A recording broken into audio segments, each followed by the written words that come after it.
Sadarghat launch terminal থেকে এই মুহূর্তে যুক্ত হচ্ছেন আমাদের সাথে সহকর্মী আহমেদ রবি। তার কাছে যেতে চাই। রবি, এই মুহূর্তে লঞ্চ যাত্রার কি অবস্থা দেখছেন? ঈদে ঘরমুখ মানুষের ভিড় অনেক বেশি হয় ঈদের ২-৩ দিন আগে থেকে, আজ কি অবস্থা দেখছেন? ঈদের বাকি আর মাত্র একদিন, এই একদিনকে ঘিরে একদম শেষ মুহূর্তে বলা চলে যে আসলে আপনি বলছিলেন যে ২-৩ দিন আগে মানুষের ভিড় অনেক বেশি থাকে, তারই চিত্র কিন্তু আমরা দেখতে পাচ্ছি সদরঘাট লঞ্চ টার্মিনালে। কিন্তু সেই চিত্রটা আপনি অবশ্যই দেখতে পাচ্ছেন। পরিবার পরিজনের সাথে ঈদের আনন্দ ভাগাভাগি করে নিতে কিন্তু ঢাকা থেকে হাজারো যাত্রী কিন্তু আসলে এই লঞ্চ যাত্রী কিন্তু আসলে এখানে ভিড় করছেন।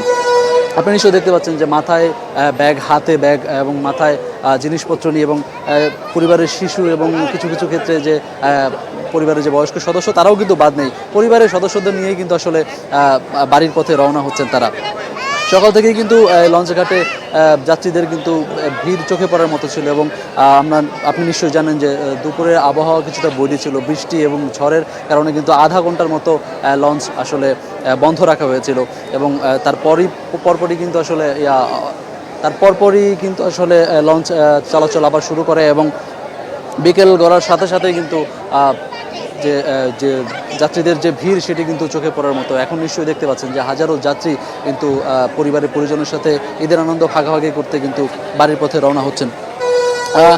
ভোগান্তির কথা যদি একটু বলতে চাই তাহলে লঞ্চ যাত্রায় যে ভোগান্তিটা তার চেয়ে বেশি আমাদেরকে যাত্রীরা বলছিলেন যে লঞ্চ ঘাটে আসার আগে তীব্র যানজট, বৃষ্টির কারণে কিন্তু তীব্র যানজটের সৃষ্টি হয়েছিল, এবং লঞ্চ ঘাট পর্যন্ত কিছু যাত্রী আমাদের বলছিলেন যে কয়েক কিলোমিটার পর্যন্ত তাদেরকে হেঁটে আসতে হয়েছে, এবং ব্যাগ লাগেজ পরিবারের সদস্যদের নিয়ে তাদেরকে কিন্তু এই বেশ কয়েক কিলোমিটার রাস্তা কিন্তু হেঁটে আসতে বিপাকে পড়তে হয়।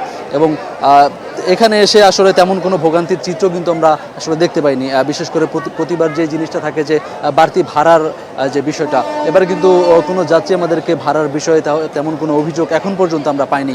এবং BIWTO যে কর্তৃপক্ষ আছে তারা কিন্তু বারবার মাইকে অ্যানাউন্স করছিলেন যে কোনো লঞ্চ যদি আসলে বেশি ভাড়া নিয়ে থাকে তাদের কাছে অভিযোগ করতে, এবং যে সরকারের যে নির্ধারিত ভাড়ার লিস্ট আছে সেটি কিন্তু টানিয়ে রাখা হয়েছে, এবং কোনো লঞ্চে যদি সেই লিস্ট না থাকে তাহলে কিন্তু সেই লঞ্চের বিরুদ্ধে আসলে ব্যবস্থা নেবে BIWTO যে কর্তৃপক্ষ, তারা কিন্তু বলছিলেন। আইনশৃঙ্খলা পরিস্থিতির যে বিষয়টা, আইনশৃঙ্খলা বাহিনীর যে সদস্যরা আছেন এবং BIWTO যে সদস্যরা আছেন তারা কিন্তু বেশ নজরদারিতে রাখছেন যে কোনো লঞ্চ যাতে অতিরিক্ত যাত্রী আসলে বোঝাই করতে না পারে। সব মিলিয়ে বৃষ্টি, জ্যাম এবং এই ভোগান্তি কিছুটা আছে, সেই সব কিছুকে পেছনে ফেলে আসলে পরিবারের সদস্যদের সাথে ঈদের আনন্দ ভাগাভাগি করবে, এটাই কিন্তু যাত্রীদের আসলে মুখ্য বিষয় হয়ে দাঁড়িয়েছে। তো এই ছিল আমার কাছে লঞ্চ ঘাট থেকে সর্বশেষ। রবি যুক্ত হয়েছিলেন আমাদের সাথে। আহমেদ রবি সদরঘাট লঞ্চ টার্মিনাল থেকে যুক্ত হয়েছেন। দর্শক, আমরা দেখছি আরও দুজন সহকর্মী আমাদের সাথে যুক্ত আছেন বিমানবন্দর রেল স্টেশন থেকে HM ইমরান, এবং রয়েছেন গাজীপুরের চন্দ্রা থেকে হোসাইন আলী বাবু। শুরুতে বিমানবন্দর রেল স্টেশনের খবর আমরা জানতে চাই। HM ইমরান রয়েছেন সেখানে। প্রতি বছর যে শিডিউল বিপর্যয় আমরা দেখি ঈদের সময়, ইমরান আপনি যদি জানান যে আজকে ট্রেনে কোনো শিডিউল বিপর্যয়ের ঘটনা ঘটেছে কিনা এবং যাত্রীদের কোনো দুর্ভোগ পোহাতে হয়েছে কিনা। ইমরান, ঈদযাত্রার তথ্যগুলো আপনাদের কাছে দিচ্ছি, তবে কয়েকদিনের তুলনায় আজকে যে পরিমাণ ভোগান্তি সেটি কিন্তু একেবারেই অকল্পনীয় বলা চলে। কিছুক্ষণ আগেও একটু ট্রেন গেল, চিলাহাটি এক্সপ্রেস, সেখানে তিল ধারণের ঠাঁই নেই। মানে প্রচণ্ড মানুষ গাদাগাদি করে তারা জীবনের ঝুঁকি নিয়ে ট্রেনে উঠছেন, কেউ বা ছাদে উঠছেন, কেউ বা তার যে কাঙ্ক্ষিত টিকিট সেটি ক্রয় করার পরেও আসলে ট্রেনের ভেতরে প্রবেশ করতে পারছে না। কারণ বিমানবন্দর থেকে যে ট্রেনটি ছেড়ে কমলাপুর থেকে যে ট্রেনটি ছেড়ে বিমানবন্দরে আসছে সেই ট্রেনটি আবার সেখানে গেট অর্থাৎ প্রত্যেকটি বগির যে দরজা সেটি আটকানো থাকছে, যার কারণে এখানকার বিমানবন্দরের যে যাত্রীরা রয়েছেন তারা সেই ট্রেনে কাঙ্ক্ষিত ট্রেনটিতে উঠতে পারছেন না, যার কারণে তারা ব্যাপক ভোগান্তি পোহাচ্ছে বা তারা ক্ষোভ প্রকাশ করছেন। পাশাপাশি এই যে গত কয়েকদিন যাবৎ কিন্তু ট্রেনের ছাদে ওঠার দৃশ্যপট আমরা দেখি না। আজকে এত পরিমাণ মানুষ, যেই মানুষগুলো আসলে জীবনের ঝুঁকি নিয়ে ট্রেনের ছাদে তারা বহন করছে, এবং এখানকার যে আইনশৃঙ্খলা বাহিনী সহ রেল কর্তৃপক্ষ তারা বারবার সতর্ক করা সত্ত্বেও তারা কিন্তু জীবনের ঝুঁকি নিয়ে তারা যাত্রা করছেন। কারণ আর একদিন বাদেই ঈদ, সেই কাঙ্ক্ষিত ঈদের জন্যই ছুটছেন এই মানুষ। এবং তবে অনেকের স্বস্তির যাত্রাও আমরা শুনেছি, অভিযোগও শুনেছি। সবকিছু মিলে ট্রেনের যে বিপর্যয়ের কথা বললেন আপনি, বিপর্যয় কিছুটা বিপর্যয় বলা চলে, কারণ প্রত্যেকটি ট্রেন 1 ঘন্টা 1.5 ঘন্টা, কয়েকটি ট্রেন 2 ঘন্টা পরেও ছাড়ার দৃশ্যপট, অর্থাৎ বিষয়টি আমরা দেখেছি। কর্তৃপক্ষ বলছে, অর্থাৎ রেল কর্তৃপক্ষ বলছেন যে অতিরিক্ত যাত্রী চাপের কারণেই তারা ঠিকমতো এই ট্রেনটি ছাড়তে পারছেন না। বিশেষ করে রংপুর যে সকল, উত্তরবঙ্গের যে সকল ট্রেনগুলো রয়েছে সেই সকল ট্রেনগুলোর যাত্রীরা ব্যাপক ভোগান্তি তারা পোহাচ্ছেন। তারা যে কাঙ্ক্ষিত টিকিট কেটেও ভেতরে প্রবেশ করতে পারছেন না, তারা ক্ষোভ প্রকাশ করছেন।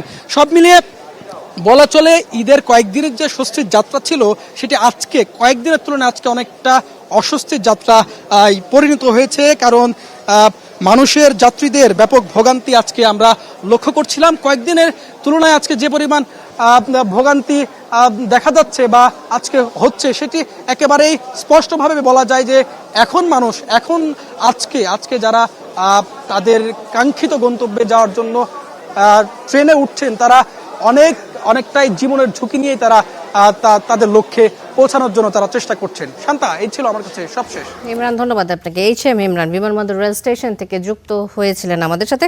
গাজীপুরের চন্দ্রা থেকে এই মুহূর্তে যুক্ত আছেন হোসাইন আলী বাবু, তার কাছে যেতে চাই। বাবু, মহাসড়কে যে প্রচন্ড ভিড় থাকে, ঢাকা ছেড়ে যাওয়া যে গাড়িগুলো সব গিয়ে ভিড় করে গাজীপুরের চন্দ্রা, আমরা সবসময় দেখি এই মহাসড়কগুলোতে প্রচন্ড ভিড় থাকে। আজ ঈদ যাত্রায় যেহেতু সবাই ঘর ছেড়ে যাচ্ছে, নারীর টানে দেশের দিকে ফিরে যাচ্ছে, এই মুহূর্তে মহাসড়কের কি চিত্র দেখছেন আপনি? ডার্লিং, ব্যতিক্রম কিছু নয়।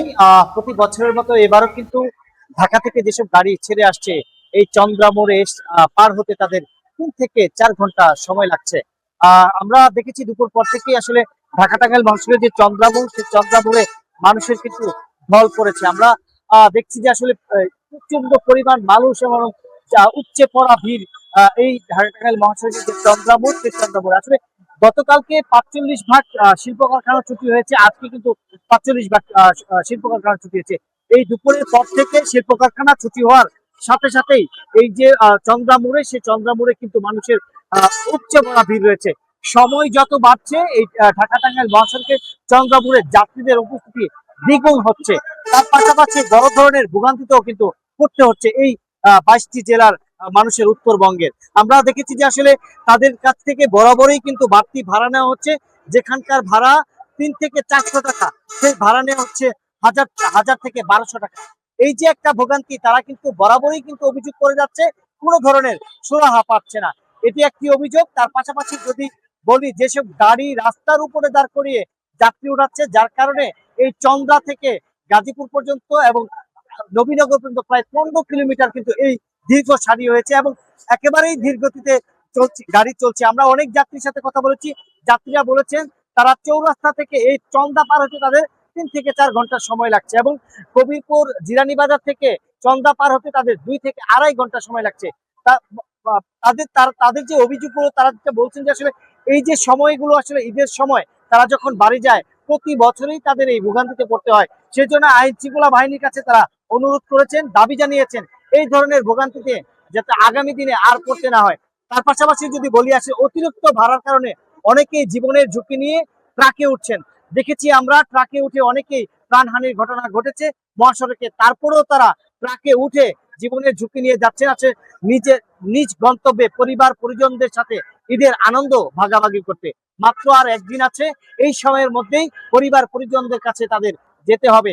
এই যে ঈদের আনন্দ, সেটা হচ্ছে তাদের এই আনন্দের মধ্যে, রাস্তার মধ্যে তাদের বড় ধরনের ভোগান্তি এবং দুর্ভোগে পড়তে হয়। সব মিলিয়ে বলা চলে আসলে ঢাকা টাঙ্গাইল এবং ঢাকা ময়মনসিংহ মহাসড়কে তাদের যে ওই ভোগান্তি, সেটি কিন্তু প্রতিদিনেই, প্রতি ঈদের সময় কিন্তু তাদের এই ভোগান্তিতে পড়তে হয়। তারা বলছেন যে আসলে জেলা প্রশাসন এবং আইন শৃঙ্খলা বাহিনী যদি এই যে ভোগান্তির যে চিত্রটা, সেটা যদি পুলিশ প্রশাসন বাড়িয়ে দিয়ে সেটা নিরসন করতে পারে, তাহলে আগামী দিনে তারা এই ভোগান্তিতে আর পড়তে হবে না। এই ছিল শালীন আমার কাছে উত্তরবঙ্গের 22টি জেলার ঈদ যাত্রা সর্বশেষ। বাবু, আপনি ঠিকই বলেছেন যে প্রতি ঈদে আমরা যে ভোগান্তি দেখি যাত্রীদের, মহাসড়কগুলোতে প্রচন্ড ভিড় থাকে এবং গাড়িগুলো দেখা যায় 2 থেকে 2.5 ঘন্টা এক একটা জায়গায় বসে থাকে এবং অনেক লম্বা সময় ধরে যেতে হয় এক জায়গা থেকে আরেক জায়গায়। ধন্যবাদ। গাজীপুরের চন্দ্রা থেকে যুক্ত হয়েছিলেন হোসাইন আলী বাবু আমাদের সাথে। এই মুহূর্তে যুক্ত আছেন মানিকগঞ্জের পাটুয়ারিয়া ঘাট থেকে শহীদুল ইসলাম মাহি।